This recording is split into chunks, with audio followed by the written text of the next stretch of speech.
Hello!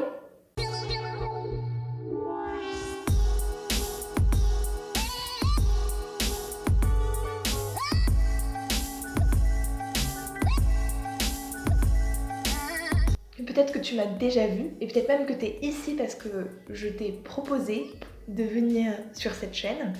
Je suis Antithésy sur YouTube, Mary Legman sur Twitter. J'ai 26 ans. En ce moment, je suis à Berlin et je fais une thèse en agriculture et gestion de l'environnement. J'ai fait une école d'ingénieur. J'ai commencé à travailler 2 ans comme ingénieur junior dans un institut fédéral allemand. Et au bout de 2 ans, j'ai démissionné et j'ai commencé une thèse.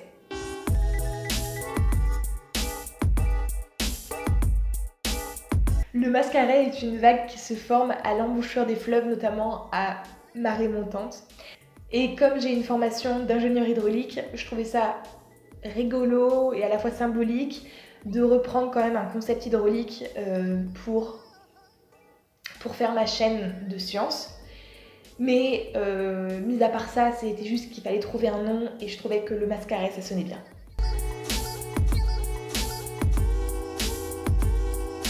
Ça fait maintenant du coup 1 an que j'ai commencé ma thèse et 3 ans que je suis dans le monde plus ou moins de la recherche scientifique, ou en tout cas dans le monde de la science en général. Et j'ai pu m'apercevoir déjà dans ce milieu-là qu'on avait du mal à exprimer nos opinions et notre avis. Maintenant que je suis plutôt dans une gestion de l'environnement, agriculture, comment gérer à la fois du coup les espaces naturels et à la fois comment l'homme utilise la nature, on se rend vite compte qu'on arrive très vite sur des discussions scientifiques mais aussi politiques.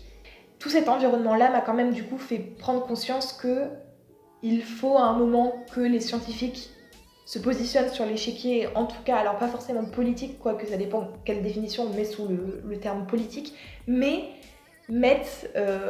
aient en tout cas une opinion ou une certaine éthique. Et en fait, j'appelle ça le service après-vente de la recherche. C'est-à-dire qu'on ne peut pas juste publier des articles avec des enquêtes tout en essayant de rester neutre, alors qu'en fait on ne peut jamais être neutre, même en science. Rien que le point de vue qu'on utilise dans un article, c'est déjà une prise de position, mais on ne peut pas juste publier un article et ensuite se dire « Ah non, mais la science, elle est neutre, on ne peut pas prendre parti ». J'ai aussi envie que les gens extérieurs à la science puissent déjà dédramatiser la science. La science est souvent utilisée comme un argument d'autorité. Oui, il y a des recherches là-dessus, j'ai lu une étude de ça, j'ai rencontré un scientifique qui travaillait là-dessus et qui a démontré que ça. Et ça vaut un peu dans une valeur un peu d'autorité, c'est-à-dire qu'on ne peut pas le remettre en question, c'est la science qui l'a dit, donc on ne peut pas le remettre en question.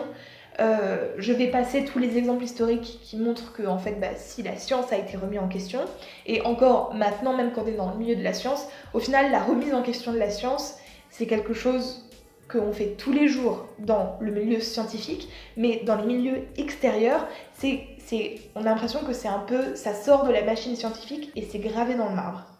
Il ne s'agit pas de crier au complot ou de dire « Ah non, moi je crois rien » ou des choses comme ça. Il s'agit juste d'utiliser la science comme un argumentaire, comme peut-être des preuves, mais de ne pas juste utiliser les conclusions d'un article scientifique comme quelque chose d'absolument établi qui ne doit pas être remis en question.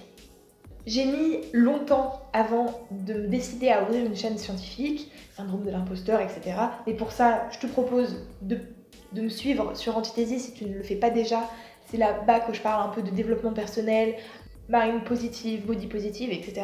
Sur cette chaîne ici, donc sur le mascaret, j'ai plutôt envie de me concentrer sur les problématiques autour de la science. Mais je n'ai pas envie de rentrer dans une chaîne de vulgarisation scientifique, ça ne m'intéresse pas, je fais ça toute la journée de la science. Ça m'intéresse de vulgariser certaines notions, mais je n'ai pas envie de faire une chaîne à 100% sur la vulgarisation scientifique. Du coup, je vais faire une chaîne de discussion autour des problématiques qu'on peut rencontrer en science. Comme je le disais, cette chaîne s'adresse aux scientifiques, aux non-scientifiques, à toute personne curieuse sur le milieu de la science, sur le milieu de la thèse et sur des problématiques comme le réchauffement climatique, mais aussi la gestion de l'environnement et de l'agriculture.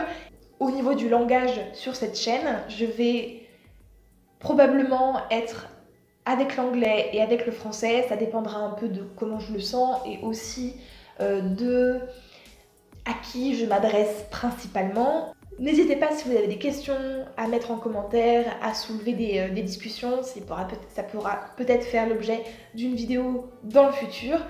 Sur ce, je vous laisse et je vous dis à très vite pour la prochaine vidéo. Ciao!